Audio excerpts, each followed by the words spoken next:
The faithful clapped and cheered that they'd lost a cardinal but gained a pope. The cathedral from where the once Archbishop of Buenos Aires spoke against the evils of unbridled capitalism and called fellow priests hypocrites for turning their backs on the humble was bursting with people and pride. He is the best pope we could have right now. Obviously, God must be in Argentina.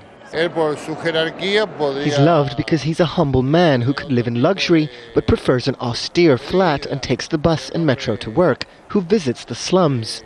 The social sensitivities and outreach of Pope Francis, or Francisco as he's called in Spanish, likely played a big role in his selection. It could help revert the exodus of tens of millions of Latin American Catholics who've defected to evangelical religions in the last 25 years. This gives me the incentive to come back to the church and bring my son and daughter, my whole family. He brings a lot of hope for us in the Southern Hemisphere. The naming of the first non-European pope in a millennium and the first from Latin America, the region with the largest number of Catholics, was probably long overdue. While well-wishers here were enthusiastic, their numbers were modest, a sign of the church's dwindling influence.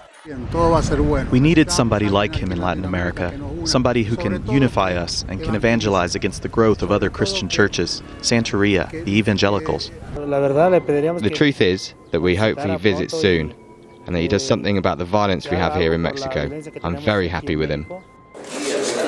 The new pope is as opposed as his predecessors to gay marriage, divorce, and contraception.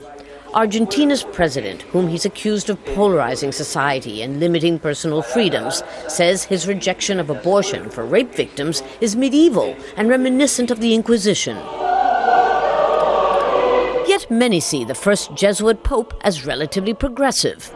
The new pope is credited with having worked hard to help restore the tarnished image of Argentina's Catholic Church, which often turned a blind eye to gross human rights violations committed during the country's military dictatorship. But the Pope, too, has been accused of having collaborated with those human rights violations, charges that he staunchly denies, hinting that they could be politically motivated.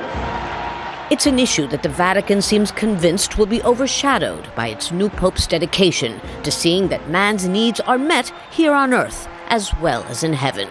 Lucia, Newman, Jazeera, Buenos Aires.